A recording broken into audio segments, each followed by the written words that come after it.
जय Jagannath studying with mind channel को मोर स्वागत।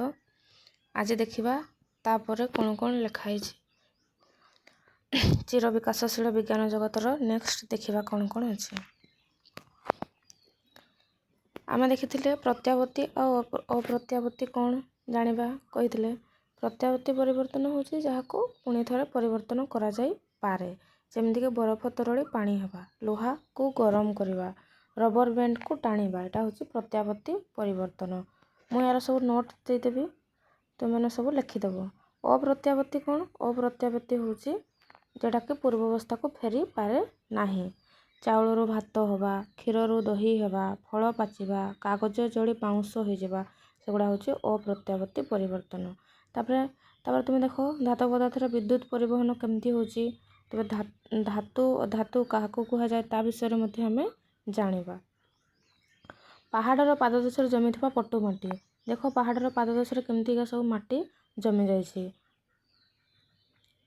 तापरे मोहम्बती जलन समय घटुवा परिवर्तन, ये मोहम्बती जलुछि कौन कौन तार परिवर्तन होछि ताको हमें देखिबा।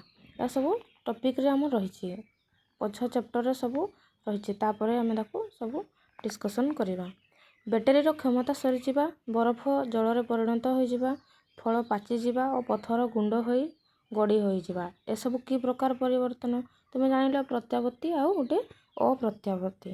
केतेक क्षेत्र में उत्ताप जोगु एही परिवर्तन हुए बा शीघ्र हुए, जमती कि बरफटा तरुलिब, यदि ताको उत्ताप देबा से जल्दी तरुली जिवो।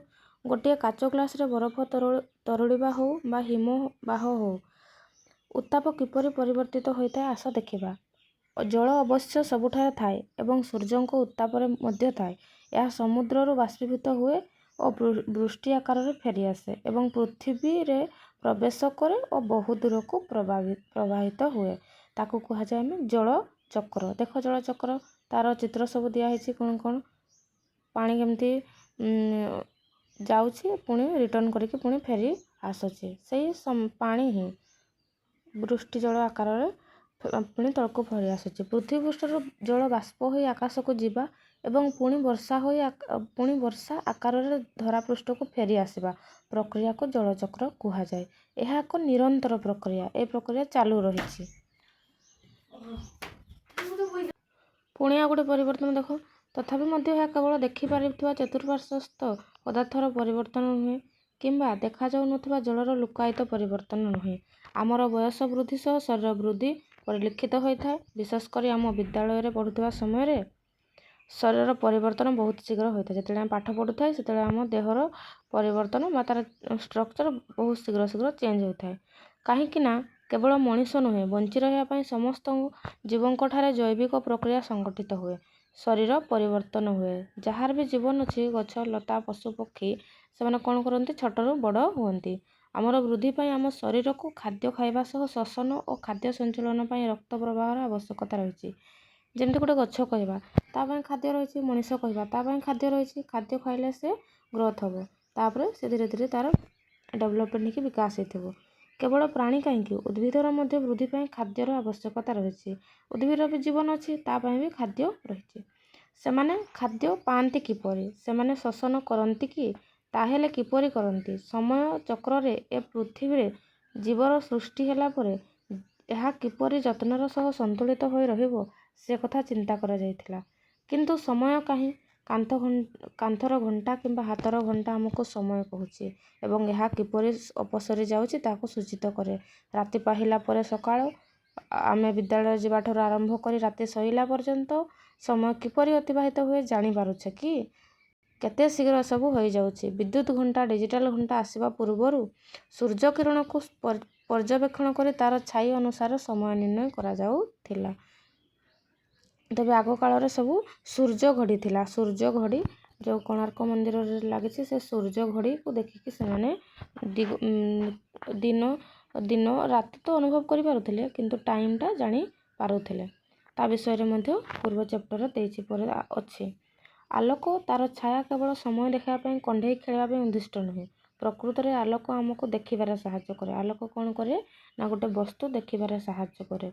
आलोकर उत्पत्ति पाई आमे बहुविध व्यवस्था करिछे। आलोकर प्रकृति उपर प्रश्न पचारि आमे हमर विश्व विषय पुंखानुपुंख बुझी पारुछे। ଆଲୋକ ନହେଲେ ଆମେ ଦେଖିପାରି ନଥାନ୍ତେ।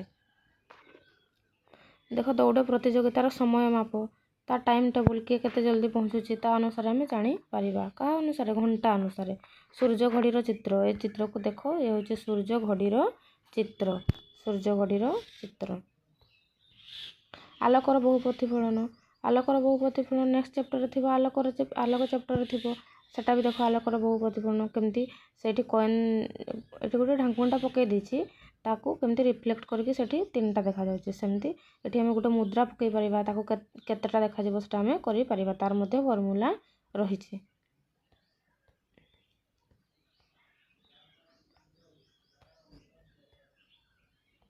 ତାପରେ ସୂର୍ଯ୍ୟପରାଗ ଦେଖ, ଆଂଶିକ ସୂର୍ଯ୍ୟପରାଗ, ଇଏ ଦିନ ରାତି ପ୍ରକ୍ରିୟା। ଇଏ କ'ଣ ନା ଦିନ ରାତି ପ୍ରକ୍ରିୟା। ଦେଖ ଦିନ ରାତି ପ୍ରକ୍ରିୟା କ'ଣ କେମିତି ଦେଖିବା, ସବୁ ବିଷୟରେ ସବୁ ଡିସ୍କସନ୍ କରିବା। ଏପରିକି ପୃଥିବୀ ଓ ଛାୟା ସୃଷ୍ଟି କରିପାରନ୍ତି। ଏହା ଚନ୍ଦ୍ରଗ୍ରହଣ ଓ ସୂର୍ଯ୍ୟପରାଗରୁ ସ୍ପଷ୍ଟ ଜାଣି ହୁଏ। ଅବଶ୍ୟ ପୃଥିବୀରେ ଦିନ ରାତି ସୂର୍ଯ୍ୟଙ୍କ ଠାରୁ ଆସୁଥିବା ଆଲୋକ ଉପରେ ନିର୍ଭର କରେ। ସବୁ ଦିନ ରାତି ସୂର୍ଯ୍ୟ ପାଖରେ ଜାଣିଛେ, ସେ ଅନ୍ଧାର ହେଇଗଲେ ରାତି, ସୂର୍ଯ୍ୟ ଉଦୟ ହେଲେ ଦିନ।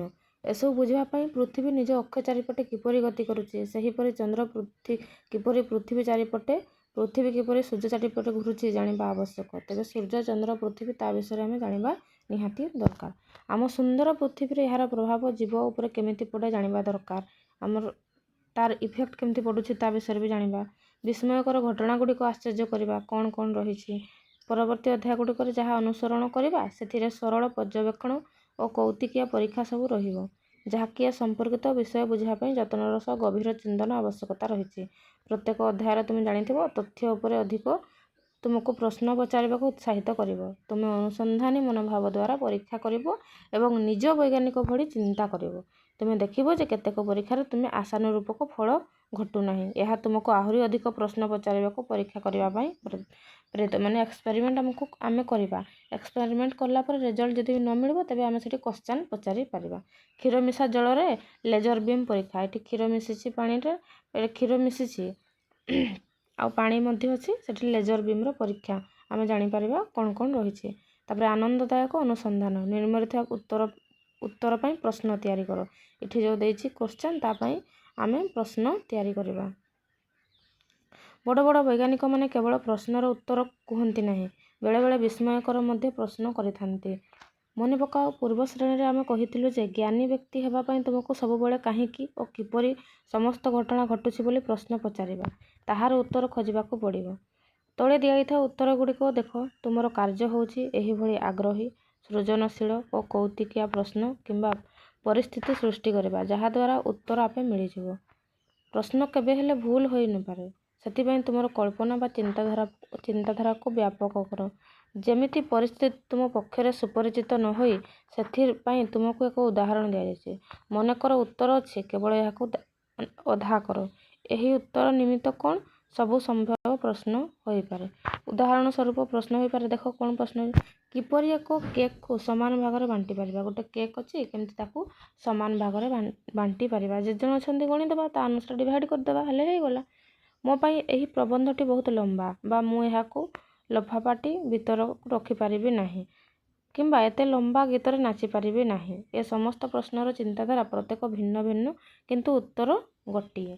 କିନ୍ତୁ ସବୁ ପ୍ରଶ୍ନର ଉତ୍ତର ଗୋଟିଏ ହେଉଛି, କିନ୍ତୁ କ୍ୱେଶ୍ଚନ୍ ସବୁ ଅଲଗା ଅଲଗା। ତେଣୁ ଆସ ଦେଖିବା କ'ଣ କ'ଣ ପ୍ରଶ୍ନ ଦେଖିବା। ଅଳ୍ପ କ୍ଷୀର ମିଶାଅ, ତେବେ ଆମେ ଯଦି କ୍ୱେଶ୍ଚନ୍ ଲେଖିପାରିବା, ଚାରେ ଅଳ୍ପ କ୍ଷୀର ମିଶାଅ, ହଁ କି ନାହିଁ? କାରଣ ବିଲେଇ ଦାନ୍ତ ଗୁଡ଼ିକ ବଙ୍କା। ପ୍ରଶ୍ନ ଆମେ କଲେ କ'ଣ ହେବ? ଯାହାକୁ ଯେଉଁ ପ୍ରଶ୍ନ ଆସିବ ସେ କରିପାରିବ। କାରଣ ବିଲେଇ ଦାନ୍ତ ଗୁଡ଼ିକ ବଙ୍କା। ଜେଜେ ହସୁଛନ୍ତି, ବିଲେଇର ଦାନ୍ତ ଗୁଡ଼ିକ ବଙ୍କା ବୋଲି ଜେଜେ ହସୁଛନ୍ତି। ଭୟଭୀତ ହୁଅ ନାହିଁ, ମୋ ପାଖରେ ଗାମୁଛା ଅଛି। ମାନେ କ'ଣ? ବର୍ଷା ପକାଉଛି କିମ୍ବା ଥଣ୍ଡା ଲାଗୁଛି, ଯାହା ବି ହେଲେ ମୋ ପାଖରେ ଗାମୁଛା ଅଛି, ଭୟ ହୁଅ ନାହିଁ। 42, 6ରେ 7 ଗୁଣିଲେ 42, ନହେଲେ 7ରେ 6 ଗୁଣିଲେ 42, ହେଇଗଲା କ୍ୱେଶ୍ଚନ୍। ତେବେ କିଛି ପ୍ରୋବ୍ଲେମ୍ ନାହିଁ। ୟା ପରେ ମୁଁ ଦେଇଦେବି ଆଉ ମାନେ ଟିକେ ସର୍ଟ ନୋଟ୍ସ ଲେଖିକି ମାନେ ତୁମକୁ ପ୍ରୋଭାଇଡ଼ କରିଦେଉଛି। ଦେଖ ପ୍ରତ୍ୟାବର୍ତ୍ତୀ ପରିବର୍ତ୍ତନ, ଯେଉଁଟା ଦେଖାଯାଉନି ପିଲାମାନେ, ସେଇଟା ମୋତେ କମେଣ୍ଟ ବକ୍ସରେ କମେଣ୍ଟ କରିବ, ମୁଁ କହିଦେବି। ପ୍ରତ୍ୟାବର୍ତ୍ତୀ ପରିବର୍ତ୍ତନ, ଯେଉଁ ପରିବର୍ତ୍ତନରେ ପଦାର୍ଥକୁ ପୁଣି ଥରେ ତାହାର ପୂର୍ବାବସ୍ଥାକୁ ଫେରାଇ ଅଣାଯାଇପାରେ ତାହାକୁ ପ୍ରତ୍ୟାବର୍ତ୍ତୀ ପରିବର୍ତ୍ତନ କୁହାଯାଏ। ଏହା ଏକ ଅସ୍ଥାୟୀ ପରିବର୍ତ୍ତନ। ତାର ଉଦାହରଣ ଦିଆଯାଇଛି ବରଫ ତରଳି ପାଣି ହେବା, ଲୁହାକୁ ଗରମ କରିବା, ରବର ବ୍ୟାଣ୍ଡକୁ ଟାଣିବା। ଯେଉଁଟା ଦେଖାଯାଉନି ସେଇଟା ମୋତେ କମେଣ୍ଟ କରିବେ। ଅପ୍ରତ୍ୟାବର୍ତ୍ତୀ ପରିବର୍ତ୍ତନ। ଯେଉଁ ପରିବର୍ତ୍ତନରେ ପଦାର୍ଥକୁ ପୁଣି ଥରେ ତାର ପୂର୍ବ ଅବସ୍ଥାକୁ ଫେରାଇ ଅଣାଯାଇ ପାରେ ନାହିଁ ତାହାକୁ ଅପ୍ରତ୍ୟାବର୍ତ୍ତୀ ପରିବର୍ତ୍ତନ କୁହାଯାଏ। ଏହା ଏକ ସ୍ଥାୟୀ ପରିବର୍ତ୍ତନ। ଉଦାହରଣ ଚାଉଳରୁ ଭାତ ହେବା, କ୍ଷୀରରୁ ଦହି ହେବା, ଫଳ ପାଚିବା, କାଗଜ ଜଳି ପାଉଁଶ ହୋଇଯିବା। ଏଗୁଡ଼ା ହେଉଛି ଅପ୍ରତ୍ୟାବର୍ତ୍ତୀ ପରିବର୍ତ୍ତନ। ତାପରେ ଦେଖ ଧାତୁ କାହାକୁ କୁହାଯାଏ? ଯେଉଁ ମୌଳିକ ପଦାର୍ଥ ଗୁଡ଼ିକ ସାଧାରଣତଃ କଠିନ, ଚକଚକ୍ କରନ୍ତି ଏବଂ ଉତ୍ତାପ ଓ ବିଦ୍ୟୁତ୍ ସୁପରିବାହୀ ଅଟନ୍ତି ସେଗୁଡ଼ିକ ଧାତୁ କୁହାଯାଏ। ଲୁହା, ତୁମ୍ବା, ସୁନା, ରୂପା, ଆଲୁମିନିୟମ ଇତ୍ୟାଦି ହେଉଛି ଧାତୁ। ଅଧାତୁ ଦେଖ ତାର ଧର୍ମ ମଧ୍ୟ ଦେଇଛି। ଏଗୁଡ଼ିକ ଟାଣ ହୋଇଥାଏ ଅର୍ଥାତ୍ ଏହାକୁ ପିଟି ଚାଦର କରାଯାଇପାରେ କିମ୍ବା ଟାଣି ତାର ତିଆରି କରାଯାଇପାରେ। ଅଧାତୁ କାହାକୁ କୁହାଯାଏ? ଯେଉଁ ମୌଳିକ ପଦାର୍ଥ ଗୁଡ଼ିକ ସାଧାରଣତଃ ଚକଚକ୍ କରନ୍ତି ନାହିଁ ଏବଂ ଉତ୍ତାପ ଓ ବିଦ୍ୟୁତ୍ କୁପରିବାହୀ ଅଟନ୍ତି ସେଗୁଡ଼ିକୁ ଅଧାତୁ କୁହାଯାଏ। ଅମ୍ଳଜାନ, ଉଦଜାନ, କାର୍ବନ, ଗନ୍ଧକ, ଯବକ୍ଷାରଜାନ ଇତ୍ୟାଦି। ଅଧାତୁ ଗୁଡ଼ିକ ସାଧାରଣତଃ ଭଙ୍ଗୁର ହୋଇଥାନ୍ତି ଅର୍ଥାତ୍ ଏହାକୁ ବାଡ଼େଇଲେ ଖଣ୍ଡ ଖଣ୍ଡ ହୋଇ ଭାଙ୍ଗିଯାଏ। ତାପରେ ଜଳଚକ୍ର କାହାକୁ କୁହାଯାଏ? ଜଳଚକ୍ର କ'ଣ? ପୃଥିବୀ ପୃଷ୍ଠରୁ ଜଳ ବାଷ୍ପ ହୋଇ ଆକାଶକୁ ଯିବା ଏବଂ ପୁଣି ବର୍ଷା ଆକାରରେ ଧରାପୃଷ୍ଠକୁ ଫେରି ଆସିବା ପ୍ରକ୍ରିୟାକୁ ଜଳଚକ୍ର କୁହାଯାଏ। ଏହା ଏକ ନିରନ୍ତର ପ୍ରକ୍ରିୟା ଯାହାଦ୍ୱାରା ପୃଥିବୀରେ ଜଳର ସନ୍ତୁଳନ ରକ୍ଷା ହୋଇଥାଏ। ଜଳଚକ୍ରର ମୁଖ୍ୟ ସୋପାନ ଗୁଡ଼ିକ ହେଉଛି ବାଷ୍ପୀଭବନ, ଉତ୍ସେଦନ, ଘନୀଭବନ ଆଉ ଗୋଟିଏ ଅବକ୍ଷେପଣ। ତାପରେ ଆମେ ଦେଖିବା ଆଲୋକ ସଂଶ୍ଳେଷଣ କ'ଣ ବା କାହାକୁ କୁହାଯାଏ? ସୂର୍ଯ୍ୟାଲୋକର ଉପସ୍ଥିତିରେ ସବୁଜ ଉଦ୍ଭିଦମାନେ ନିଜର ଖାଦ୍ୟ ପ୍ରସ୍ତୁତ କରିବା ପ୍ରକ୍ରିୟାକୁ ଆଲୋକ ସଂଶ୍ଳେଷଣ କୁହାଯାଏ।